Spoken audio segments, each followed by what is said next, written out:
America, land of the free, the bold, and the hegemonic propaganda machine.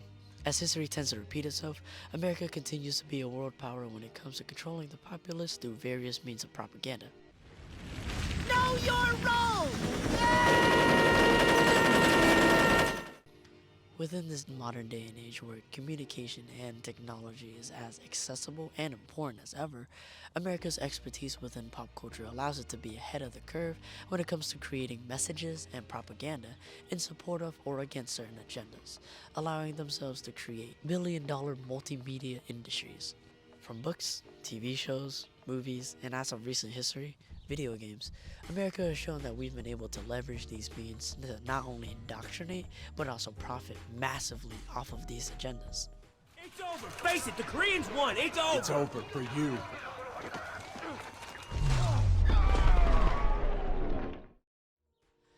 For example, the Call of Duty series is one of, if not the biggest modern video game franchise, and is well known for its explosive action-packed depictions of war and its glorification of it. Despite certain moments of brilliance, about more than 95% of the slot manufactured by the series has normalized war for a lot of people, and its players, especially their young, impressionable teenager players.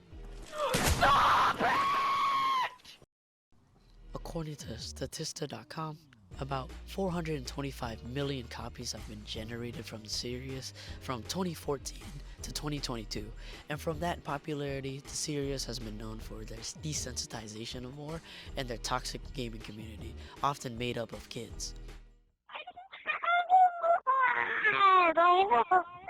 COD's popularity has even led the US Army to capitalize off of their success, working alongside video game giant Ubisoft in order to create a version of their own meant to be a manipulation and recruiting device in order to indoctrinate potential new and young military candidates, also known as America's Army.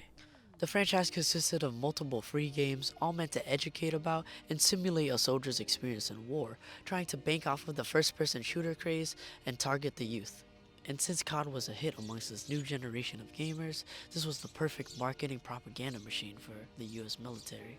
Within Richard Godfrey's article, The Politics of Consuming War, he actually goes in depth and analyzes America's army, saying how the US military had actually recognized how much their younger recruits were playing video games, and saying that they were an inspiration for them to join the military, giving the military the perfect opportunity to create a new marketing strategy in order to target their younger demographic through video games. Nowadays, many of our military branches even have esports teams, and hey, they even stream on Twitch. Final round of the half year.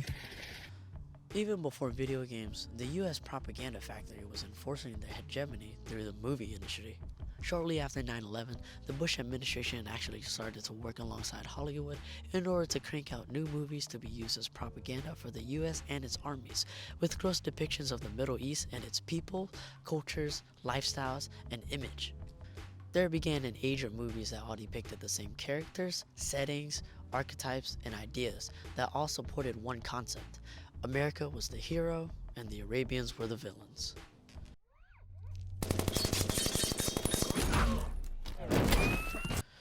In Steven Stockwell's The Manufacturer of World Order, he actually reveals that a month after 9/11, the White House strategists actually met up with a bunch of Hollywood elites within Beverly Hills and a summit in order to plan out a bunch of movies that painted the US in a much better light and demonized the Middle East. This move resulted in an era of movies that were meant to recruit more soldiers, victimize themselves, and justify the fact that they were gonna roll over the Middle East.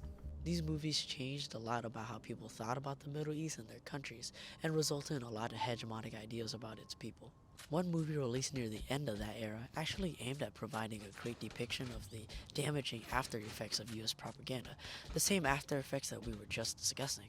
Catherine Bigelow's The Hurt Locker means a deep place of pain and injury, which, given the theme of the movie, represents the lingering effects of propaganda on our mental, emotional, and moral psyches. The movie depicts how Americans perceive Arabian people and the fear and paranoia that come with it, despite our internal conflicts. French, Arabic. Good. Open your vest. Stay there. Stay. The movie also shows how war has been normalized and glorified for us, manifested through the character of James. The film shows the conflict between the team's more grounded and realistic approach to things, while James is more gun-ho and a John Wayne archetype to say the least. James' attitude and behavior leads him to believe that he's invulnerable to war, which horribly backfires in the character of Beckham. Without giving away too much, James eventually has a traumatic experience that temporarily changes how he sees war.